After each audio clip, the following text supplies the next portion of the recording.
Hello everyone, welcome to Sanmarga classes. 12ನೇ ಪ್ರಶ್ನೆ, ಚುನಾವಣಾ ವ್ಯವಸ್ಥೆ ಎಂಬಂತಹ ಚಾಪ್ಟರ್ ಇಂದ ಸಮ್ಮಿಶ್ರ ಸರಕಾರ ಎಂದರೇನು ಅಂತ ಕೇಳ್ತಾ ಇದ್ದಾರೆ. ಸಮ್ಮಿಶ್ರ ಸರಕಾರಗಳು ಇತ್ತೀಚಿನ ದಿನಗಳಲ್ಲಿ ಹಲವಾರು ಪಕ್ಷಗಳು ಅಧಿಕಾರಕ್ಕಾಗಿ ಚುನಾವಣೆಯಲ್ಲಿ ಸ್ಪರ್ಧೆಗಳಿರ್ತವೆ ಅಲ್ವಾ.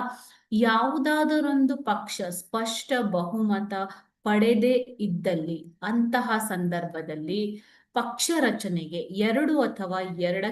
ಸರ್ಕಾರ ರಚನೆಗೆ 2 ಅಥವಾ 2ಕ್ಕಿಂತ ಹೆಚ್ಚು ಪಕ್ಷಗಳು ಮೈತ್ರಿಯಿಂದ ರಚಿಸಲ್ಪಟ್ಟ ಸರ್ಕಾರವನ್ನ ಸಮ್ಮಿಶ್ರ ಸರ್ಕಾರ ಅಂತ ಕರೀತಾರೆ ಮಕ್ಕಳೇ. ಓಕೆ, ಸೊ ಈ ಸಮ್ಮಿಶ್ರ ಸರ್ಕಾರ ಅಂತಂದ್ರೇನು? 2 ಅಥವಾ 2ಕ್ಕಿಂತ ಹೆಚ್ಚು ಪಕ್ಷಗಳು ಮೈತ್ರಿಯ ಮೂಲಕ ರಚಿಸುವ ಸರ್ಕಾರವನ್ನ ಸಮ್ಮಿಶ್ರ ಸರ್ಕಾರ ಎಂದು ಕರೆಯುತ್ತಾರೆ.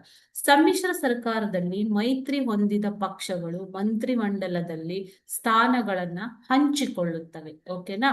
ಕೆಲವೊಮ್ಮೆ ಮೈತ್ರಿಕೂಟದ ಪಕ್ಷವು ಅಧಿಕಾರದಲ್ಲಿ ಸ್ಥಾನ ಪಡೆಯದೆ ಪ್ರಮುಖ ಪಕ್ಷವೊಂದು ಬೆಂಬಲಿಸದಿದ್ದಾಗ ಅಂತ ಸಂದರ್ಭವನ್ನ ಬಾಹ್ಯ ಬೆಂಬಲ ಅಂತ ಕೂಡ ಕರೆಯಲಾಗುತ್ತೆ. ಓಕೆ, ಸೊ 2 ಅಥವಾ ಹೆಚ್ಚು ಪಕ್ಷಗಳು ಸೇರಿ ಸರ್ಕಾರವನ್ನ ರಚಿಸಿದ್ರೆ ಅದು ಸಮ್ಮಿಶ್ರ ಸರ್ಕಾರ. ಭಾರತದಲ್ಲೂ ಕೂಡ ನಿಮ್ಗೆ ಗೊತ್ತಿರಬಹುದು, NDA, UPA ಈ ತರ ಸಮ್ಮಿಶ್ರ ಸರ್ಕಾರಗಳು ಅಸ್ತಿತ್ವದಲ್ಲಿ ಇದೆ. Okay, thank you.